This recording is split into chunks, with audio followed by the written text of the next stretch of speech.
Been a while I did that. You are welcome to the Monday show, Amazing Minds, Zambia's first late night show. It has been a while. You will appreciate the absence when you see what we are working on and what we're trying to build with this show. It has been a long ride. We have been doing this for a while, and we're trying to establish something that you haven't seen in Zambia before. It takes a while to build a show like the kind we're trying to build. This is why we are on and off for now. But I promise you we'll be back in a more consistent way. I'm alone in studio today, and I'm here to urge you to subscribe. I missed you guys. I know you missed me too. Tell a friend to tell a friend about the show, and see you on the other side.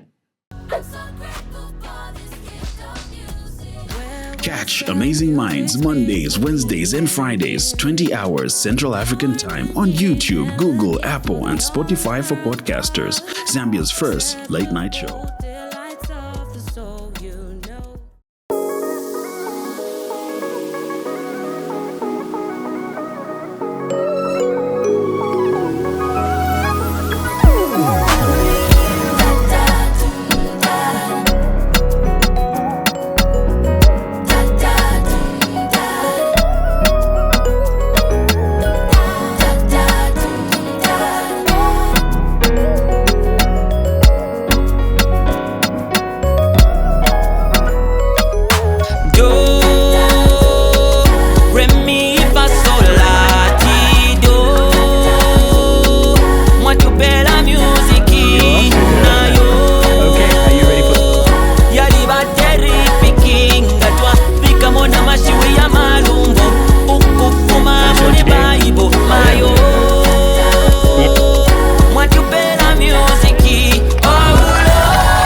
What's going on, ladies and gentlemen? Hope you brought your shouting clothes tonight.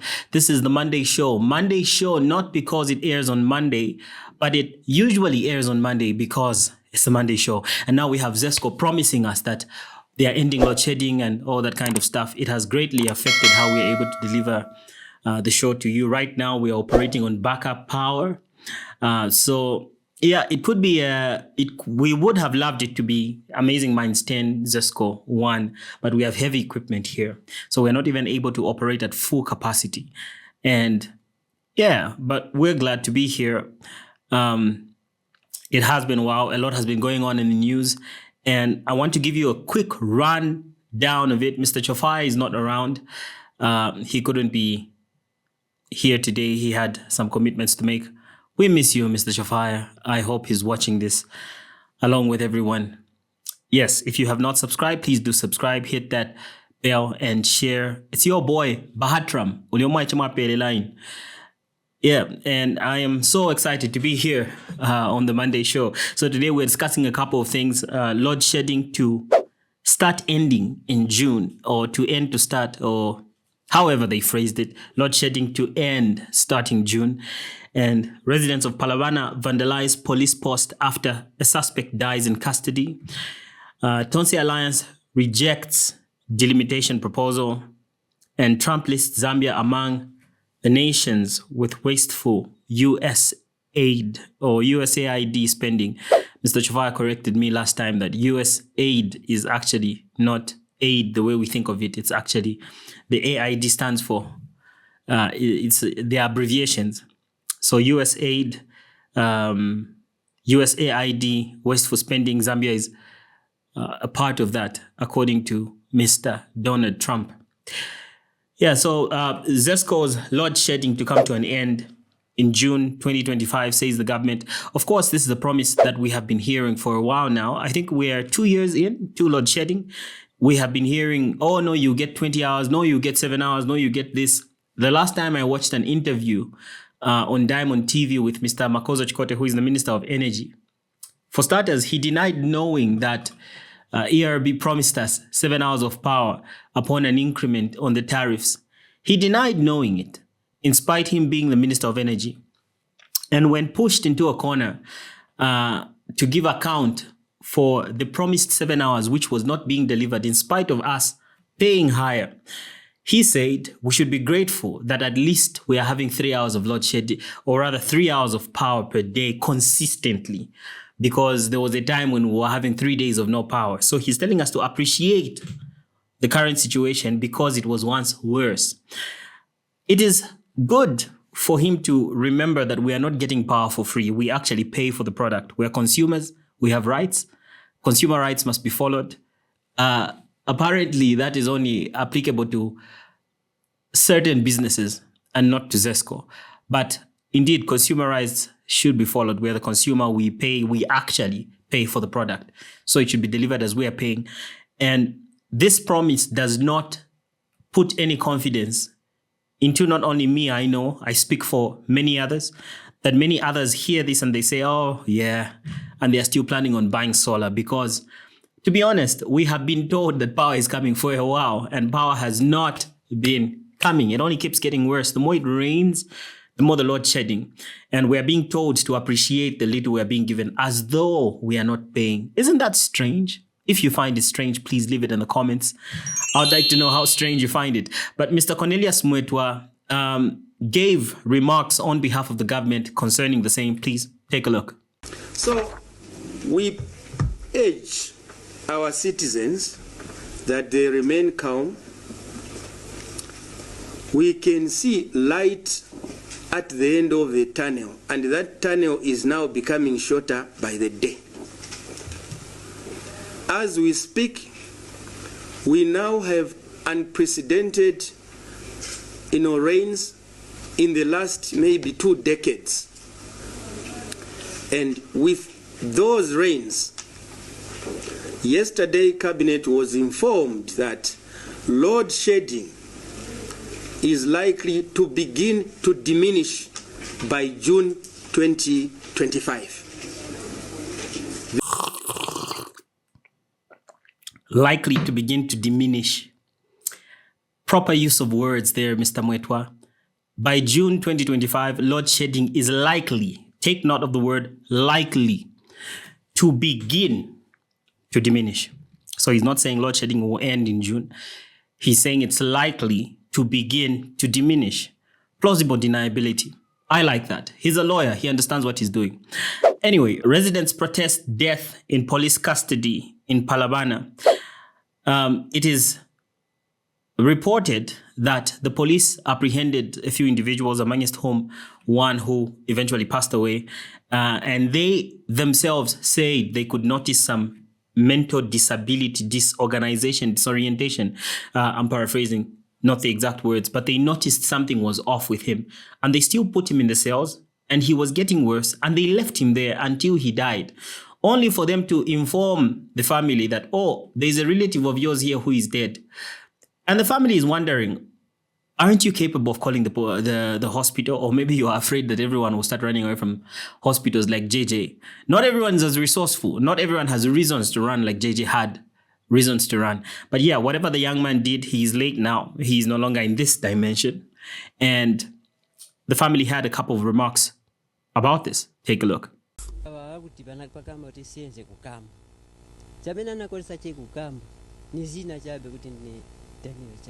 For me as a family, what we're concerned about is if indeed the police say that upon seeing him, he appeared to be hallucinating and not be mentally stable, then why was he detained with other mentally stable suspects? The police could have easily taken him to the nearest hospital or health facility and have a police officer cuff him and watch over him so that at least he's assessed at a hospital, not leave him in police custody with other people that are sane thereafter he dies. It does not make sense. That is where our concern is. They should have done more than just leave him there to his own demise and then only to tell us later in the day that our son has died. It's not fair.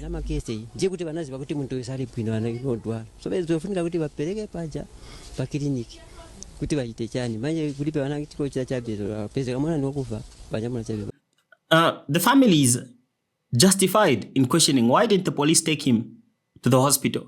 Why didn't they noticed visibly that there was something off with him. Why did they not handle this better? And yeah, I don't know what kind of compensation can be given to people who have lost someone. It's always just like a complicated subject. Nevertheless, people took to the police station to protest and vandalize the said police station. Take a look.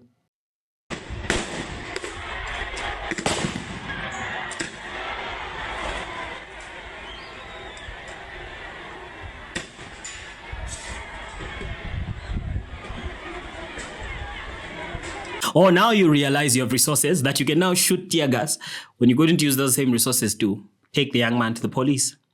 Quite unfortunate. May his soul rest in peace. Thoughts and prayers with the family. I know Mr. Chofia would have shared the same sentiment had he been here. And in another sad incident, a 13-year-old girl loses her leg after a police shooting. The police were shooting and a stray bullet hit this girl and it ended in an amputation. I don't know how bad the situation was in terms of the wound to the leg, but yeah, it was determined by the hospital that the best option was to amputate the leg. How many of these police cases are we going to hear of that just end here? It's sad. It's sad, really. It's quite unfortunate. In related news, a body of a girl aged 16 years old, identified as Blessed Meleki of Kamala South, who went missing, has been discovered laying lifeless within the area. It is believed the girl was raped and murdered after she was sent to buy charcoal around 18 hours. Police are yet to issue an official statement. This was a couple of days ago. The images have been widely spread or shared by area councillors or councillor Mainda Simata. Yeah, so some back-to-back incidences of either girls being abused, girls being shot, people dying. A couple of those things happened last week and the other week. Quite unfortunate, quite sad. We are sending our thoughts and prayers to the families of the bereaved. And also, I think it's important for people to start moving with pepper spray. I think it's important. I think it's that time. Our country has finally matured to that level. Be it younger drivers, be it people getting on a Yango, be it there are certain security measures which it's strange because we are all human beings, but we have to protect each other against ourselves. That's the strange part. That's what always gets me when I think about humanity. Like, why do I have to protect myself against a fellow human being? I understand if I have to protect myself against the lion or against an otherworldly creature, but why do I have to protect myself against a human being? Why would a human being have honest, evil intent towards me? Unfortunately, we have gotten to that place, and maybe it's time for us to take protective measures. Give your kids pepper spray as they go to school or as they go to buy charcoal, and teach them not to use it on their friends. Yeah. On a more political note, the Tonse Alliance has declared that it will reject any proposed constitutional amendments before the 2026 general elections, including those related to the constituency delimitation of non-contentious clauses. Now, just to make a remark on this, firstly, we know that Mr. Edgar Lungu is part of the Tonse Alliance. We also know that he is the master of making amendments to the constitution before an election, to the extent that now they don't know how to remove his immunity if they wanted to, because they managed to do those kinds of amendments. And because they did such a thing, they are now afraid that if any amendments are made to the constitution now that we're so close to the 2026 election, there will be disadvantages on their part. And they may be right. A lot of other people may share the sentiment. But what I'm simply trying to say is sometimes you reap what you sow. Sometimes what you put in place is what will come back to bite you in the back. Their spokesperson, Mr. Sean Itembo, whom we hoped would have remained with his own party. Anyway, that's a joke. Everything we say on the show is for entertainment purposes only. Please do subscribe, hit the bell, and share. Take a look at Sean Tembo. On the proposal by President Hakainde Hichilema to undertake a delimitation of constituencies across the country before the 2026 general elections. Our position on this matter is that we as Tonse Alliance are not going to accept any amendment to the Constitution of Zambia before the 2026 general elections.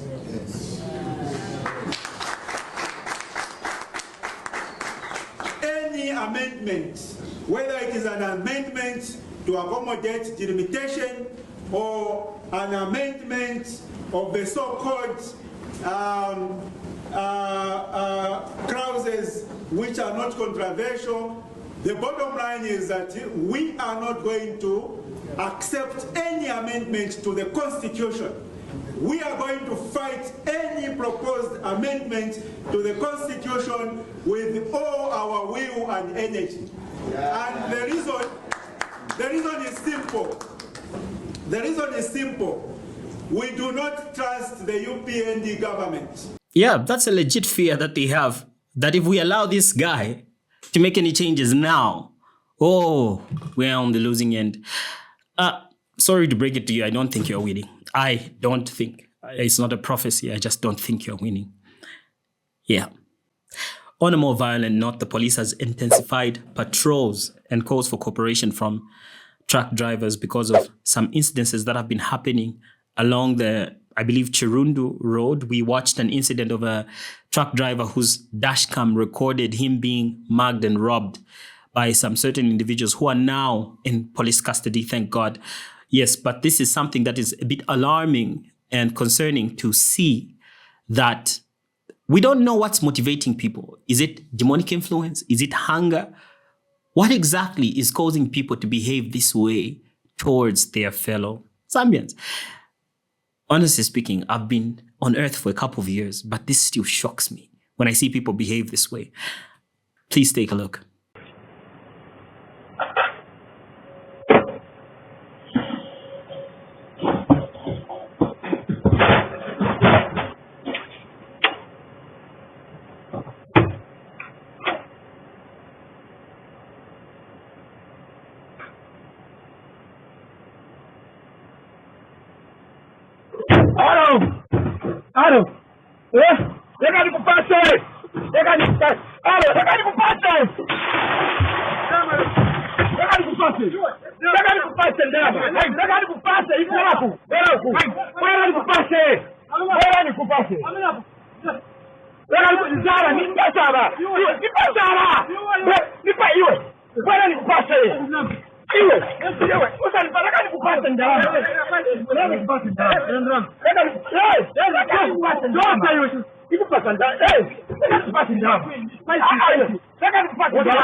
Do you see that? That's horrible. The man was traumatized. And shortly after, I saw another video.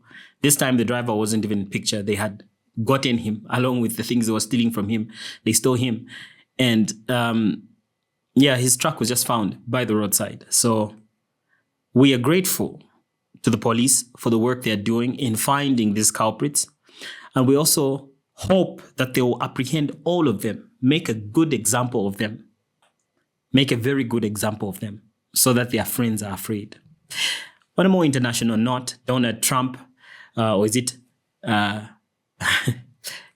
Trump has been making a couple of remarks concerning some of the wasteful spending that happened in the previous government, Biden's government and the governments before. And establishments such as the USAID have been victims of such curtailing of wasteful spending. And in doing so, he has made remarks about some of the countries that were beneficiaries of useless grants by the USAID. It's suspected that these could have been money laundering schemes or ways to push certain agendas further and further into the world, such as the rainbow movement and what have you. So Mr. Trump also mentioned that Zambia was amongst them. I don't know how true this is or where this statistical data is coming from, but yeah, he mentioned that Zambia was amongst the countries that were given money and contributed to the wasteful spending. Please take a look. $250,000 to increase vegan local climate action innovation in Zambia. $42 million for social and behavior change in Uganda. Yeah? You think so? You really do? Leave it in the comments if you think that's true. And please do subscribe, hit the bell, share, tell a friend about this show. Next week, we'll be back in studio with, on Monday, it's actually not very far. We'll be back in studio with Mr. Chofire for another great show. Please do subscribe, tell a friend, help us grow the show that we may bring you even better content. Yeah, and now on the same note, the president has finally made a remark on the closure of the USAID. We have to buy our own ARVs. We are on our own, says HH, amongst the USAID closures and whatnot. Finally, we hope these remarks will be accompanied by actions that are actually going to make a difference. At the same time, we know that there was a cutting down on taxes on exportation of precious metals and minerals. We don't know whether that was money that we would have hoped would contribute towards the buying of ARVs somehow by, substituting certain expenses by the government. We don't know. We really don't know. But I hope that this remark he has made about ARVs will actually be actionable because people's lives are at risk. Not to take too much of your time, this has been the Monday show alone again. And I'm so excited and grateful to have been here with you. I will join you again on Monday with Mr. Chofire. Thank you so much for watching. Please do subscribe, hit that bell, and see you on the next one. Bye-bye. Hey, like what you see? I know you do. Hit the button below to subscribe and don't forget to hit the notification bell. Ciao.